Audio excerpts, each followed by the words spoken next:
Today I'm going to show you a technique for mild to moderate anxiety. If you've got an upcoming event or specific situation, this technique is really good just to run through quickly.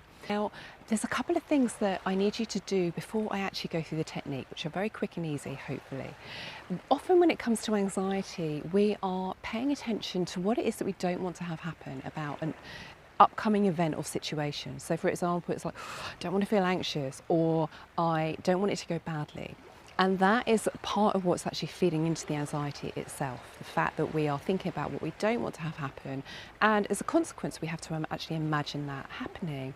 And when we do that, we are doing the equivalent of projecting ourselves out into that event and running it as though it's happening now, and then feeling the effect of it.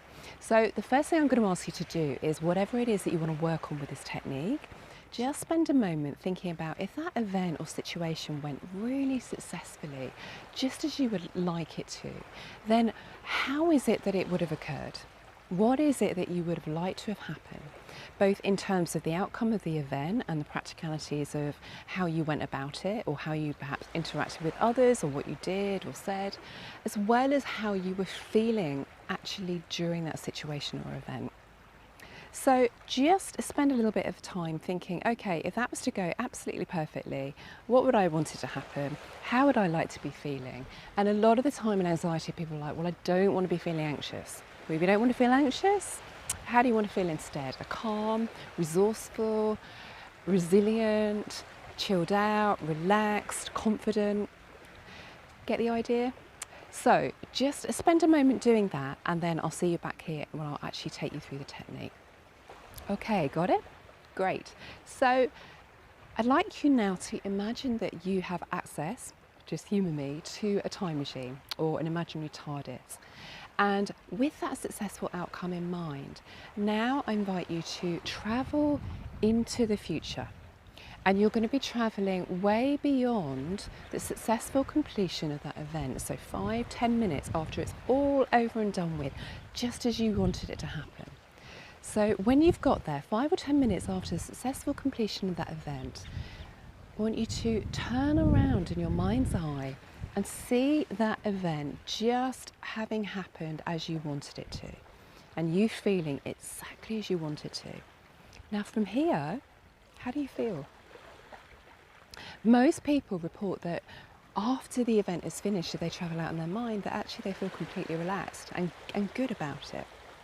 So from here, with that new awareness, just in your mind's eye, bring yourself all the way back to now. So I'm just going to run through those steps a little bit more succinctly. So the first thing to do is change the way it is that you're thinking about it, first of all, and make sure that it's based upon how you want it to go and how you want to be feeling, that's positive.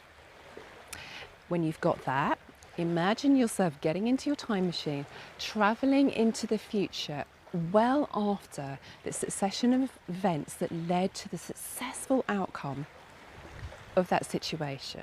So 5 or 10 minutes after, and there you are, 5 or 10 minutes after the successful completion of that event or that situation going just as you want it to, and then you turn around and look at it and notice how you feel now, and notice how when that event is in the past or that situation is in the past, that you can't feel anxious about it anymore.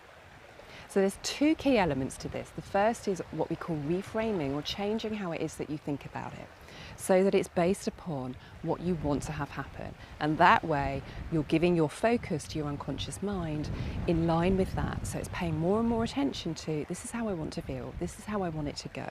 So it can prepare and get ready for that to actually occur. The second thing is, once it's all over and done with, successfully finished off, can't feel anxious about it anymore. So you can use this little mind hack for anything that's up and coming, and I hope you have a great deal of success with it. Thank you for watching my video. If you want more, I'm going to be doing more and more based around anxiety and stress and fears and self-esteem, self-confidence. Then you can subscribe right below, and you should get little links whenever I release some more videos. They might not be in such gorgeous settings as this, because it's rather remarkable, but certainly I'll make sure that I get a lot of good stuff out to you. Okay, I'll see you soon.